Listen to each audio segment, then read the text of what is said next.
Merci beaucoup Valérie Denu pour cette carte blanche. On a entendu le message, faites-vous connaître le plus tôt possible, n'ayez pas peur. Merci beaucoup. C'est la carte blanche qui clôturait cette première partie de l'IMO en vue, première partie qui était l'Observatoire des notaires de l'Isère. Et nous allons poursuivre désormais avec la table ronde de l'immobilier, divisée en 3 chapitres. Pour commencer, un chapitre consacré au financement et à la valeur des biens, le marché à la relance, point d'interrogation. Et je vais inviter à me rejoindre sur scène Florent Gignoux, membre du conseil d'administration de la FNAIM Isère, Didier Munch, directeur du centre Habitat Alpes de la Caisse d'épargne Rhône-Alpes. Allez-y, messieurs, je vous en prie. Nicolas Pigeon, directeur du centre d'affaires immobilier du Crédit Agricole Sud Rhône-Alpes. Et Jean Vérillac, directeur de la promotion immobilière de la Banque Populaire Aura. Alors pour le dire assez clairement, d'habitude on avait plutôt tendance à clôturer cette table ronde de l'immobilier par la partie financement.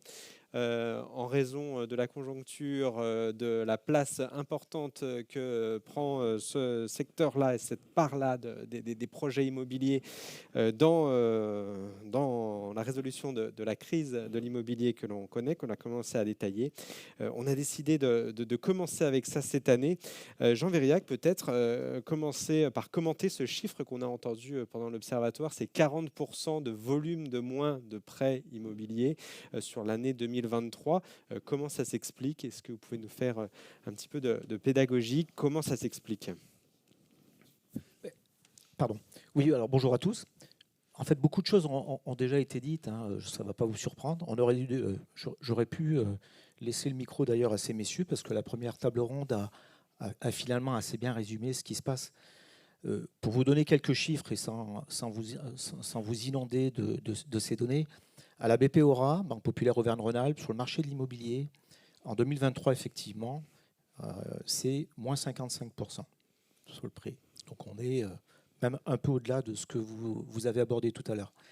Alors il y a un effet conjugué, effectivement, et ça a aussi été dit, de la politique monétaire. Hein. Je vous rappelle que si on fait un peu de flashback, la Banque Centrale Européenne, pour les banques, l'argent, si je puis dire pas cher, c'était mi-2021. On se refinançait, nous, auprès de la Banque Centrale Européenne, à des taux négatifs. On parlait de 0, moins 0,5. Aujourd'hui, le coût de refinancement auprès de la Banque Centrale Européenne, il est à plus de 4,5. Le taux des dépôts, il est à 4. Donc forcément, les banques ont dû, entre autres cette raison-là, pas la seule, puisqu'il y a eu un sujet de liquidité aussi. Je vous rappelle qu'une banque, elle transforme des ressources en prêts. C'est assez basique, mais c'est quand même, c'est comme ça que ça fonctionne dans les établissements bancaires. Et une inflation galopante, ça a aussi été dit tout à l'heure, qui, cet effet conjugué, a forcément impacté le marché de l'immobilier et les acquéreurs. Ça a crispé, bien évidemment, derrière les opérateurs du marché de l'immobilier, puisqu'on a aussi constaté, et ça ne vous surprendra pas, hein, moi sur ma direction des professionnels de l'immobilier, on a constaté l'an dernier une baisse de peu ou prou 35%, 35% de nouvelles sollicitations des professionnels de l'immobilier. C'est pas rien. Nos encours ont paradoxalement pas baissé, mais ça, là aussi, ça ne va pas vous surprendre. Pourquoi? Parce que les commercialisations étant compliquées pour nos clients, vous l'avez aussi dit, eh bien forcément, on se retrouve à proroger des lignes et donc avec des encours qui restent très significatifs. À la BP Aura, c'est plus d'1,1 milliard d'encours quand même. Donc on continue à occuper le terrain, on continue à accompagner nos clients professionnels de l'immobilier, mais il est très clair que sur le primo-accédant, mais pas que, eh ben, le marché s'est quand même bien grippé. Alors on a essayé, je ne sais pas si c'est le sujet, mais on a essayé d'accompagner ça, mais on y reviendra peut-être plus tard tout à l'heure. Mais voilà un petit peu très rapidement nous le constat qu'on fait à la BP Aura, et qui je pense est un peu partagé chez nos collègues banquiers ici présents autour de la table. Justement, Nicolas Pigeon, quelles sont les mesures qui ont été prises par les établissements bancaires en général, par le vôtre en particulier, le Crédit Agricole Sud Rhône-Alpes, pour continuer d'accompagner les ménages qui avaient un projet immobilier pendant cette année compliquée? Alors, dans la suite de ce qui vient d'être dit, hein, je voudrais redire à la salle que le choc de taux que nous avons vécu à partir de l'été 2022 est inédit. inédit. Donc, dans un contexte qui a été déjà évoqué, d'inflation qui a mené jusqu'à des pics de 10% d'inflation, des coûts de production du logement qui, subissant les coûts des énergies, etc., n'ont fait que grimper. D'ailleurs, tous les chiffres sont éloquents, hein, et donnent finalement cette notion de situation totalement contradictoire, des prix qui augmentent effectivement et des acquéreurs qui ne sont pas là. En fait, pour le Crédit Agricole sur le Rhône-Alpes, on n'a pas cessé de prêter en 2023. Voilà, puisqu'on est en train de parler de cette année, et d'ailleurs la situation début 2024 est tout à fait dans le même esprit. En proportion d'ailleurs, les acquéreurs, les primo-accédants, la proportion des primo-accédants sur 2023 par rapport à 2022 n'a pas changé au Crédit Agricole Sud-Rhône-Alpes, hein, toujours une petite trentaine de pourcents. Ce qui a fait baisser les volumes, c'est essentiellement d'ailleurs les sollicitations de crédit et bien sûr les capacités que nous avions à pouvoir répondre aux contraintes du Haut Conseil à la stabilité financière, HCSF, qui ont, mais vous l'avez tous en tête, ramené les conditions de financement à 25 ans maximum, une petite souplesse qui a été accordée il n'y a pas très très longtemps, et puis avec un taux d'endettement, un taux d'effort limité à 35%. Bon, bah, dans tout le contexte inflationniste qu'on a évoqué et d'évolution des taux pour lesquels les établissements bancaires sont à répercuter, hein, et encore en 2023 jusqu'à juin 2023, en tout cas pour le Crédit Agricole sur le Rhône-Alpes, le Crédit Agricole sur le Rhône-Alpes, du fait de la dynamique du marché et de la concurrence entre les établissements, pratiquait des taux qui étaient inférieurs à son prix de revient. Donc les banques ont détruit de la valeur entre la fin de l'année 2022 et le début de l'année, le premier semestre 2023, pour pouvoir accompagner le crédit. Voilà. Et puis, je vais peut-être m'arrêter là, sinon je vais... En tout cas, vous disiez, vous avez continué de prêter, néanmoins il y a eu ce volume de baisse globale. Peut-être un petit point de perspective, est-ce que cette chute, cette plongée est en train de s'interrompre ?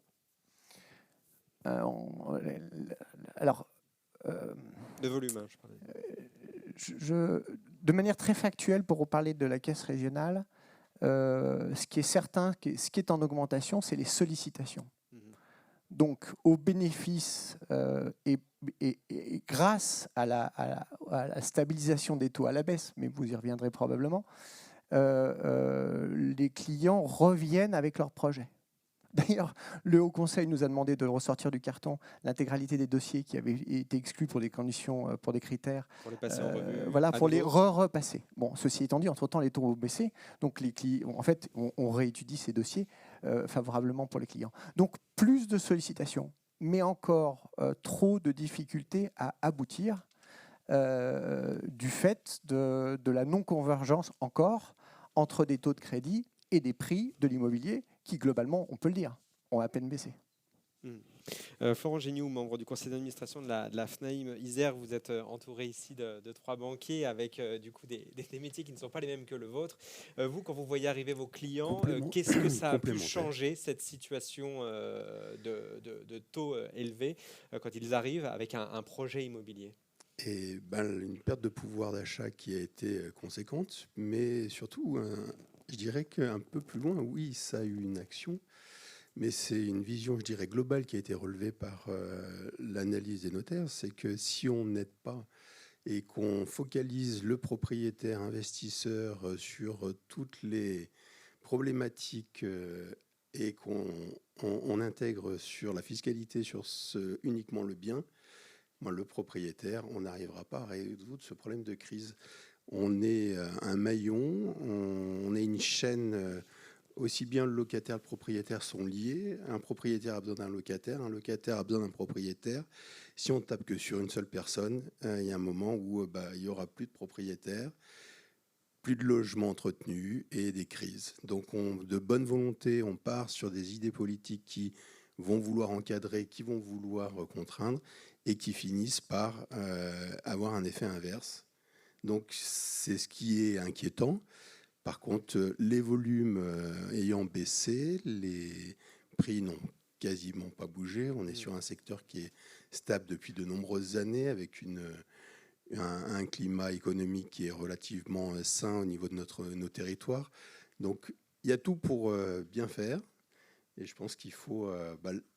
voilà, il y a eu une forte inflation qui est arrivée rapidement, des taux qui ont dû justement calmer le jeu. Je pense que devant nous, on constate, nous, au niveau des transactions, que ça repart sur le premier semestre, trimestre, qui correspond à peu près au premier semestre que nous avions en 2022, qui était pas trop mauvais, et qui s'est arrêté au deuxième semestre. Donc pour l'instant, les feux sont verts, les taux rebaissent, donc des belles perspectives, à Mais mon sur sens. les transactions en particulier, cette corrélation entre les taux élevés, même s'ils ont une tendance baissière, Il y a une baisse de volume de 50% de la production de crédit, mais il n'y a pas eu une baisse de 50% de la... C'est qu'une partie. Donc oui, il y a une perte. Et malheureusement, c'est le primo-accédant qui en subit, qui reste locataire et qui ne libère pas sa location, qui ne peut pas acheter. Et c'est toute la chaîne au fur et à mesure qui se bloque. Justement, sur les primo-accédants, Didier Munch, directeur du Centre Habitat Alpes de la Caisse d'épargne Rhône-Alpes, quels sont les prérequis? Qu'est-ce que doit comporter, si ils sont ouverts, et ils sont simplement ouverts à distance, quels sont les prérequis pour un projet de primo-accédant? Qu'est-ce qu'il faut avoir dans son dossier aujourd'hui pour pouvoir obtenir un prêt immobilier? On va en prendre un autre, s'il vous plaît. Coupé. Ah, ça y est, c'est moi qui l'avais coupé. Bonjour à tous. Le prérequis aujourd'hui pour un primo-accédant, beaucoup plus qu'il y a quelques années en arrière, c'est d'avoir une mise de fonds. C'est-à-dire que jusqu'à il y a quelques années en arrière, on arrivait à financer sans forcément avoir d'apport. Aujourd'hui, sans apport, c'est très compliqué. Donc il y a la logique de risque qui est appréhendée par les banques. Mais il y a aussi la logique de marché qui a été décrite assez bien et de manière assez disserte sur les prix qui sont élevés et la sous-levation qui est contrainte. On a parlé tout à l'heure du HCSF. Je pense qu'il est important de le rappeler un petit peu. C'est encadré. Oui, on travaille aujourd'hui sous contrainte. Contraintes qui étaient supplétives en 2022, donc c'était des simples indications, des directives qui nous étaient formulées et qui sont devenues contraignantes en 2023. Donc avec des paiements à la sortie. Donc ces contraintes principalement sur le marché, ça a été de limiter l'accès au crédit sur des durées de 25 ans maximum, y compris les différés d'amortissement, ce qui parle très bien aux interlocuteurs du neuf qui sont dans la salle, et également de limiter à 35% le taux d'endettement maximum, avec assurance comprise. Je ne vais pas remettre une redite sur les investisseurs, parce qu'il a été dit beaucoup de choses aux investisseurs. Je vais vous rajouter au fait des investisseurs que, même si vous m'interrogez sur la primo-accession, j'en suis désolé, que l'investisseur profite de l'effet de levier offert par le crédit, auquel il n'a plus accès depuis 2023. Puisqu'on ne peut plus faire d'approche en différentiel sur la partie des locations, et la poche de liquidité du HCSF est limitée à 4% de la distribution de crédit. Donc l'investisseur... on en remet une couche là-dessus. Sur la primo-accession, forcément, ça crée un effet plafond de verre, en fait, naturellement. Pourquoi ? Parce qu'on ne peut pas dépasser les niveaux d'endettement. Et aujourd'hui, un primo-accédant qui a vu son salaire, ses revenus faiblement revalorisés dans un marché qui a continué son essor au niveau des prix, et avec des taux qui sont passés, on l'a dit tout à l'heure, en juillet 2022, les taux étaient négatifs, on se refinançait à 0,5. On se refinance à 4 en taux directeur aujourd'hui. Je veux dire, c'est très simple. Il y a eu un exemple tout à l'heure qui a été de dire il y a 700 € de différence sur une mensualité. Oui, effectivement, c'est extrêmement destructeur pour le primo-accédant aujourd'hui. Néanmoins, j'ai envie d'être porteur d'un peu d'espoir dans cette matinée. Vous ne m'en voudrez pas. Vous ne m'en voudrez pas. Je suis profondément optimiste. 2024 nous offre une augure qui est plutôt positive sur la logique de taux. C'est-à-dire que la BCE devrait nous apporter une annonce plutôt sympathique autour de juin avec une baisse des directeurs de 0,25 qui devrait amorcer des baisses consécutives par la suite qui devraient remettre les niveaux de taux autour de 3. Donc le primo-accédant et tout acheteur va retrouver une forme de solvabilité offerte par les taux qui devra s'accompagner par contre par notre action à tous, professionnels de l'immobilier et du financement, de pédagogie vis-à-vis des vendeurs. Parce que si cette baisse de taux s'accompagne d'un rehaussement des prix, ça ne produira rien. Et donc, du coup, on joue un rôle sociétal important dans ce qui a été décrit comme une crise à venir, existante et à venir, de manière à mettre de la pédagogie dans le système. Pour autant, pour ce qui est de la Caisse d'épargne Rhône-Alpes, on est resté prêteur assez fortement sur 2023, avec les contraintes qui ont été données. Au chapitre des contraintes qui ont été données, ça n'a pas encore été cité, mais je vais quand même en parler. Le taux d'usure, ça doit parler certainement à certaines personnes, parce que autant la hausse des coûts de refinancement a été violente, inédite dans l'historique des courbes de taux, autant les banques n'ont pas pu répercuter cette hausse. Pourquoi ? Parce que limité par le coût de l'argent maximum à vendre, donc le taux d'usure, qui a été libéralisé courant de l'année en juillet, mais les 8 mois qui ont précédé cette libéralisation ont été extrêmement pénibles pour tout le monde. Et ce qui ont amené les banques, à un moment donné, à se dire, quand je vends à 130 points de base négatifs, je ne vends plus. Et je ferme les portes. Et certains établissements ont fermé leurs portes parce qu'on ne leur permettait pas, par injonction étatique, de pouvoir pratiquer les prix qu'ils voulaient pratiquer. Voilà. Donc c'est un point qui est important. Aujourd'hui, on est sorti également de cette contrainte-là. Donc on est quand même plutôt sur une sortie de tunnel. Un marché qui semble malgré résilient et qui semble présent, et un nombre d'interlocuteurs banquiers qui réapparaît. C'est-à-dire qu'aujourd'hui, tout le monde est sur la place, avec ses contraintes, avec son encadrement, avec la prudence qui est mise dans le contexte économique qui a été décrite par Madame Denu également, vis-à-vis des professionnels et vis-à-vis des interlocuteurs de la place. Mais aujourd'hui, nous sommes prêteurs, il n'y a plus de problématique de liquidité, il n'y a plus réellement de problématique de taux. On est juste sur des problématiques de politique commerciale et de stratégie, mais les banques sont présentes. Justement, on parlait de cette évolution des taux de la BCE. C'est le seul facteur d'une amélioration, d'une sortie de crise. Quelles sont peut-être les volontés, les revendications que vous pouvez porter, avoir pour se transformer dans un marché plus vertueux, plus stable et encourageant? Alors, moi, je voudrais juste revenir sur les taux. Alors effectivement, attention, parce que quand on parle de baisse de taux, la baisse de taux, effectivement, Banque Centrale Européenne, on parle de taux court. Aujourd'hui, on est aux alentours des 3,90, si on parle de l'Ester ou de l'Euribor 3 mois, versus un OAT 10 ans qui est à un point de moins, de 80. Donc ça veut dire que les taux long terme ont déjà anticipé, c'est ça qu'il faut aussi retenir, l'effet, entre guillemets, baisse de l'inflation et baisse des taux. Est-ce que ça sera suffisant ? C'est la question en fait. Pas sûr, ça a été dit aussi tout à l'heure, parce que derrière, là c'est les professionnels qui l'ont exposé, hein, on a une politique quand même qui est plus orientée rénovation, mais avec les contradictions liées à l'accompagnement dont on a parlé tout à l'heure, le poids des travaux, le poids, l'impact investisseur, versus la construction. Sur les mises en chantier, c'est moins 20%, et sur les autorisations au niveau national, hein, moins 26%. Donc quand je vous parlais des professionnels de l'immobilier, et ça a aussi été dit, ils ont posé un peu le stylo. Aujourd'hui, d'ailleurs, ils orientent non plus la vente à la découpe et aux particuliers versus des ventes en bloc. Et pourquoi ? En acceptant éventuellement de renier leur marge pour faire tourner les opérations et les déboucler.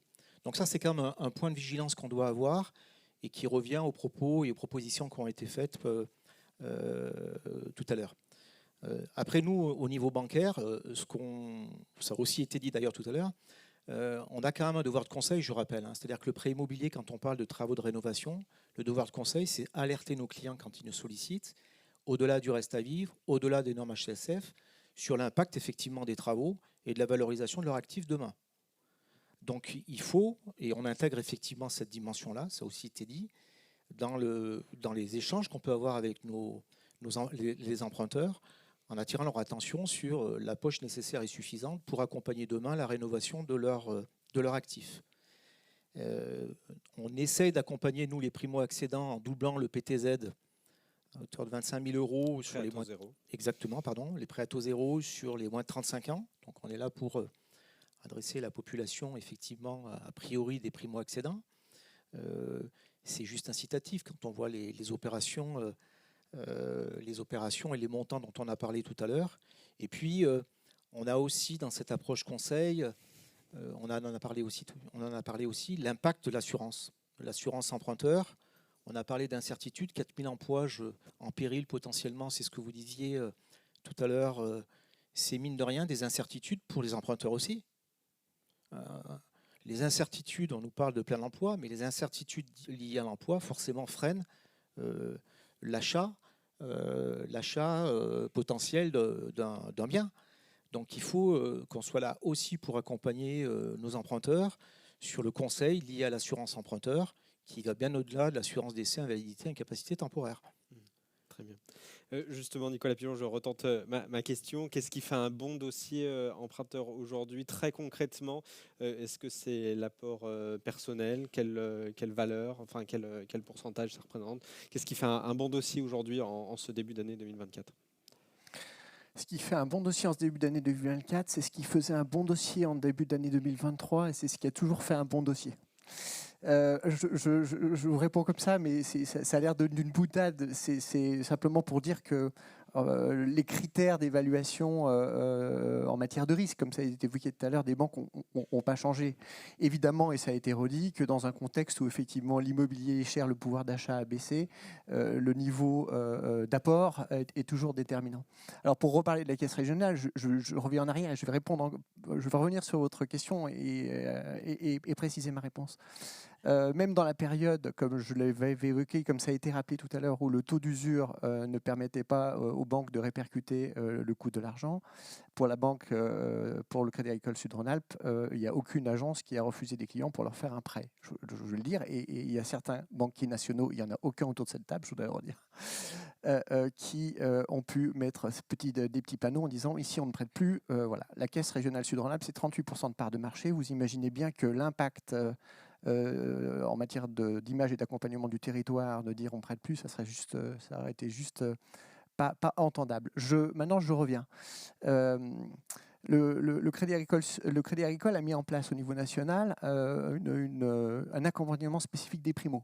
Le booster PTZ, donc globalement l'idée c'est de dire on double le plafond auquel le client est éligible, le plafond du prêt à taux zéro. Donc ça c'est déjà très significatif. Et pour les primos qui ne sont pas éligibles au prêt à taux zéro, une enveloppe dans un plafond de 20 000 € spécifique a été également mis en place à des taux contenus par rapport au taux de marché, c'est à 3,50. Donc il y a une volonté très précise d'accompagner les primos, et d'ailleurs c'est une volonté qui est déjà initiée par le législateur, parce que ce que je voudrais préciser aussi dans les contraintes HCSF, c'est que les contraintes HCSF les banques peuvent s'en affranchir à hauteur de 20% de leur volume de crédit.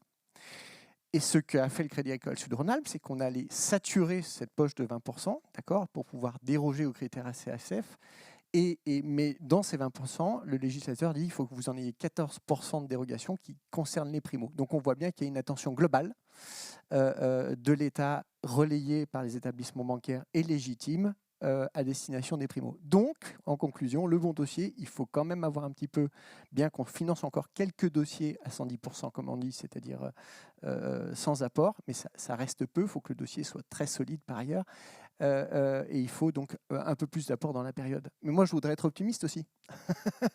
Alors, sans spoiler des questions qui pourraient arriver, on est quand même d'abord les taux. Si on est, on l'a dit, aux alentours de un peu moins de 4%, peut-être qu'on sera fin d'année aux alentours de 3%, voilà. Mais c'est des taux qui sont juste normaux. On vient d'une période où on s'est habitué à des taux, mais je le dis sans moralisme, on s'est tous habitués à des taux parfaitement anormaux. Donc au bénéfice d'une baisse des taux, au bénéfice d'une relative baisse des prix de l'immobilier, notamment dans l'ancien, je pense qu'on s'achemine plutôt vers des conditions de marché qui sont des conditions de redémarrage, certes dans des proportions qui ne seront pas les années de folie que nous venons de vivre, 2020, 2021, 2022, qui sont totalement hors normes. Florent Gignoux, le mot de la fin pour vous, justement. Alors, cette promesse, on l'a entendu indirectement, de retour sous la barrière psychologique des 4%, sans pour autant arriver à des taux anormaux des années précédentes. Est-ce que c'est de nature, selon vous, à rassurer vos clients sur les transactions, c'est de nature à Alors, les ce rassurer? matin, avant de venir, je récupérais une offre à transmettre pour finaliser le dossier auprès de l'étude, qui était à 3,80 sur 10 ans. Donc, les taux arrivent, la confiance reprend, les volumes reviennent. On revient à des rythmes normaux après un emballement qui a eu quelques années, et avec des taux normaux qu'on a pu connaître depuis de nombreuses années. Donc, non, à ce niveau-là, il y a pas de. Moi, je suis assez positif et confiant sur l'avenir. Et il faut laisser faire les choses et ça va reprendre doucement sur cette année. Voilà, après, avec certaines inquiétudes sur les petites surfaces des investisseurs qui vont se libérer.